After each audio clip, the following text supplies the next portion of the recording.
Assalamualaikum warahmatullahi wabarakatuh. Halo, selamat pagi pemirsa RCTV. Apa kabarnya? Anda di awal pekan di hari ini. Dan untuk Anda nih pemirsa yang saat ini masih di rumah sambil menyaksikan Selamat Pagi Cirebon, menyantap sarapan pagi.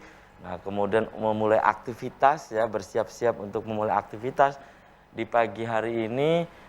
Diharap Anda untuk kembali memeriksa surat-surat kelengkapan kendaraan Anda. Apakah sudah lengkap atau belum?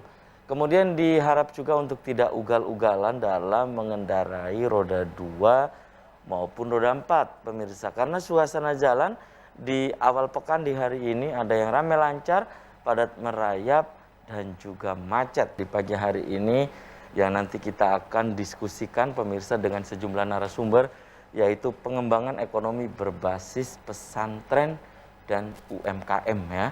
Dan nanti akan saya tanyakan berkaitan dengan bagaimana sih pengembangan ekonomi berbasis pesantren, kemudian apa nih formula ataupun cara ya agar ekonomi yang berbasis pesantren ini apakah akan menghidupkan kembali UMKM, karena itu bagian dari kekuatan atau soko guru perekonomian kita ya, terutama untuk kelas menengah ke bawah. Ya, ini ada UMKM dan seterusnya, nanti kita akan bedah di pagi hari ini dengan sejumlah narasumber pemirsa. Dan apakah juga ini ekonomi berbasis pesantren, yakni ada UMKM dan seterusnya, ini terdampak juga nih pemirsa, terdampak oleh pandemi COVID-19 seperti saat ini, atau memang relatif tidak terdampak ya, karena ini pemirsa, karena UMKM berbasis di masyarakat bawah dengan memunculkan kearifan-kearifan lokal pemirsa. Dan untuk mengurai apa yang tadi saya sampaikan bersama saya di pagi hari ini, saya kenalkan dulu di sebelah saya ini pemirsa ada Ketua Pengurus Cabang atau PC Ikatan Sarjana Nahdlatul Ulama PC ISNU Kabupaten Cirebon, ada Kang Muiz ya, Abdul Muiz Sairoji. Selamat pagi Kang Muiz. Assalamualaikum. Waalaikumsalam. Apa kabarnya nih Kang Muiz? Pakai aja Kang Muiz. Oh iya. Iya, apa kabarnya Kang Muiz? Alhamdulillah sehat. Oke, terima kasih nih Kang Muiz sudah menyempatkan hadir di Selamat Pagi Cirebon. Lama nih nggak ketemu Kang Muiz ya? Iya. Iya. Oke, dan di sebelah Kang Muiz ini pemirsa ada Sekretaris PC ISNU Kabupaten Cirebon, ada Kang Ahmad Mashari, karib disapa dengan Kang Mas Hari. Selamat pagi Kang Mas Hari. Assalamualaikum. Assalamualaikum warahmatullahi wabarakatuh. Waalaikumsalam. Apa kabarnya Kang Mas Hari? Alhamdulillah sehat. Oke, terima kasih juga nih Kang Mas Hari sudah menyempatkan juga hadir di Selamat Pagi Cirebon. Saya ke Kang Muiz dulu nih Kang Muiz, tentang beberapa waktu yang lalu ya, PC ISNU Kabupaten Cirebon ini menggelar fokus grup diskusi ya, FGD itu fokus grup discussion, dan itu diikuti oleh berapa peserta, dan apakah juga ini berkaitan dengan topik yang kita diskusikan di pagi hari ini berkaitan dengan ekonomi berbasis pesantren dan UMKM ini gitu, Kang Muiz? Oke. Kemarin acara FGD Fokus Diskusi Group yang digelar oleh Ikatan Sarjana Nahdlatul Ulama dengan inisiasi Kemenko, ya, Kementerian Koordinator Ekonomi, itu kita ngundang sekitar 200 pondok pesantren. 200 pondok se-Kabupaten Cirebon? Sewilayah 3. Sewilayah 3 Cirebon. Alhamdulillah pada acara tersebut yang hadir ada 167 pondok pesantren yang bisa bergabung melalui via Zoom. Dan itu luar biasa. Para pengasuh, para pelaku ya, para pengelola pondok pesantren itu sangat antusias sekali ini, karena mengingat pada waktu itu ya memang sudah saat penting gitu ya, apalagi beberapa hari sebelumnya itu sudah dimunculkan Perpres keputusan Presiden nomor 82 tahun 2021 tentang dana abadi pesantren itu. Memang ya atau tidak, itu harus betul-betul pesantren mendapatkan tantangan betul untuk bagaimana menyiapkan infrastruktur secara rapih di bidang pemberdayaan ekonomi. Itu ya. Dan kemarin itu memunculkan apa gitu kamu di tengah, maksudnya saat fokus grup discussion kemarin itu gitu, FGD kemarin itu? Iya, sebenarnya kita ingin menjembatani saja. ISNU pengen menjembatani dari UMKM dan pesantren dengan dibantu oleh Kemenko ke beberapa BUMN gitu. Ada nggak kira-kira program-program BUMN yang bisa dikolaborasikan, bisa dikerjasamakan dengan pesantren, dengan UMKM, baik itu misalnya BUMN yang fokus di dalam produk-produk tertentu maupun BUMN yang terkait dengan pendanaan, misalnya BJB, Pegadaian, dan lain sebagainya. Itu kira-kira apa yang bisa dikolaborasikan, bisa dikerjasamakan dengan pesantren dan UMKM. Itu yang pertama. Yang kedua, kita juga dari ISNU-nya mencoba untuk mengajak pesantren itu untuk mencoba berpikir kembali tentang strategi pengembangan ekonominya, karena selama ini sebenarnya potensi pesantren yang cukup besar itu dengan kreativitasnya, dengan SDA-nya di lingkungan sekitar, itu ternyata bisa berkembang tetapi tidak berjalan secara berkelanjutan. Di tengah-tengah jalan mati terus. Itu juga menjadi problem. Mati suri ada juga ya, begitu ya. Itu juga harus diantisipasi. Kemarin juga mengemuka gitu kamu, Es? Iya. Di fokus grup diskusi itu. Jadi memang kita arahkan untuk kita arahkan mereka untuk berefleksi kembali, sehingga kita mulai menata gerakan itu mulai dari awal kembali. Apalagi ini tuntutannya sudah tuntutan yang memang harus dilaksanakan terkait dengan munculnya Undang-Undang Pesantren nomor 18 tahun 2019 misalnya. Itu kan satu fungsi pesantren pemberdayaan itu yang selama 32 tahun di bawah Orde Baru itu dimarginalkan. Itu sudah harus dimunculkan kembali. Selalu fokusnya pada pendidikan dengan dakwah saja, padahal ada satu fungsi pesantren yang yang harusnya melekat pada yaitu pemberdayaan.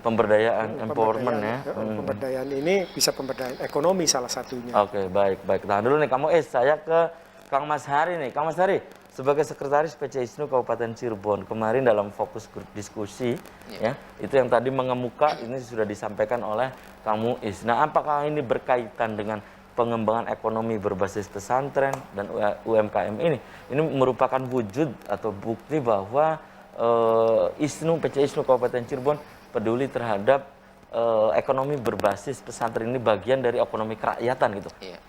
Kang Mas Hari. Jadi ISNU di sini punya peran yang sangat signifikan kaitannya dengan kita sebagai seorang sarjana di kalangan Nahdlatul Ulama, di mana kita hampir 90% lebih ya dari kalangan kader ISNU ini adalah alumni pesantren. Dan mereka berasal dari desa-desa yang tentunya berbasis kerakyatan. Artinya kita harus kembali untuk mengabdikan diri kita di kalangan grassroots, asal kita berasal yaitu dari pesantren, dan yang kedua dari tempat kita tinggal yaitu di desa. Di mana khususnya di masa pandemi semacam ini merupakan ujian berat bagi pelaku UMKM, di mana mereka kalau tidak melakukan strategi tertentu untuk mengatasi berbagai pukulan ini, maka akan terpuruk, terpuruk dan bisa mati gitu ya. Oleh karena itu fokus group discussion itu dilaksanakan dalam rangka untuk pertama membangkitkan semangat di kalangan pesantren, khususnya terkait dengan usaha pesantren, misalnya koperasi, pemberdayaan ekonomi yang berbasis lokal di pesantren masing-masing, begitu juga di kalangan UMKM, supaya mereka tetap memiliki semangat.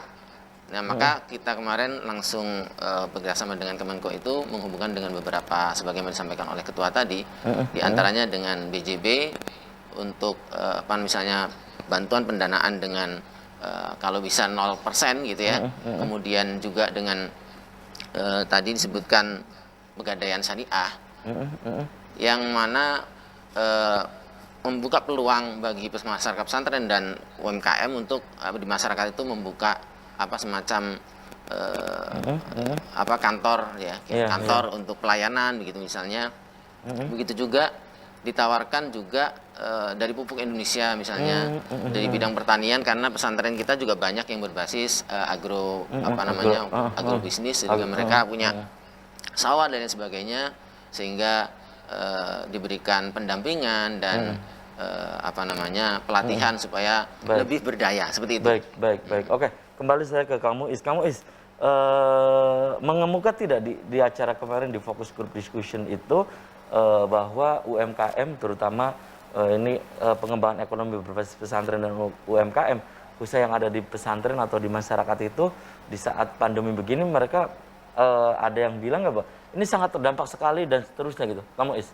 Ya, jelas ya, itu sangat berdampak, bukan hanya sekedar UMKM, tetapi juga termasuk pelaku-pelaku usaha besar sebenarnya.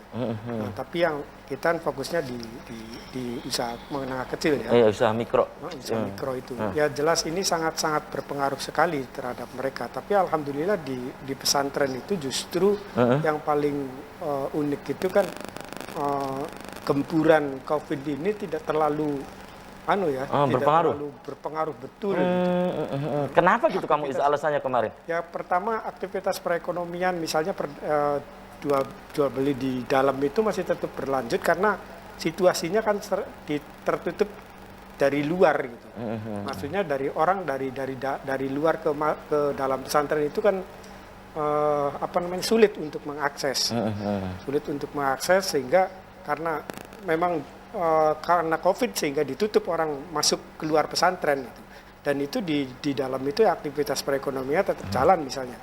Tapi keluarnya dari pesantren keluarnya itu menjadi problem juga. Semisal pesantren yang sudah memiliki produk-produk tertentu dan mesti harus dipasarkan ke pasar yang lebih luas.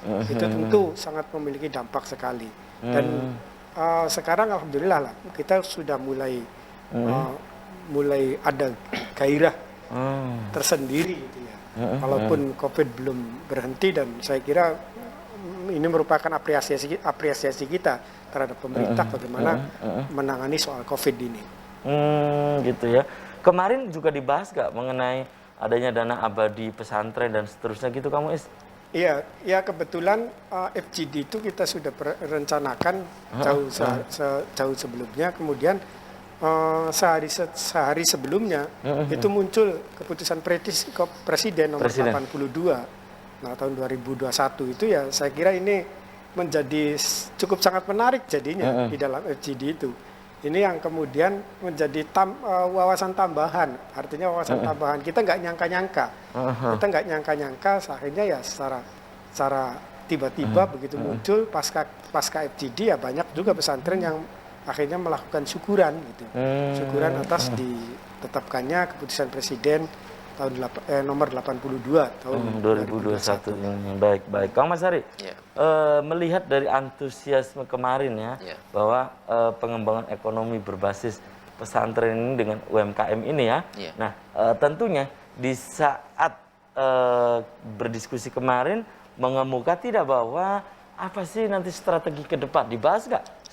Strategi ke depan bahwa pengembangan ekonomi berbasis pesantren ini dengan cara apa gitu kan? Mungkin mereka tidak ingin yang itu saja gitu, harus ada pengembangan ataupun strategi. Tapi tahan dulu nih, Kang Mas Hari dan pemirsa, selamat pagi Cirebon akan segera kembali usai komersial break berikut ini.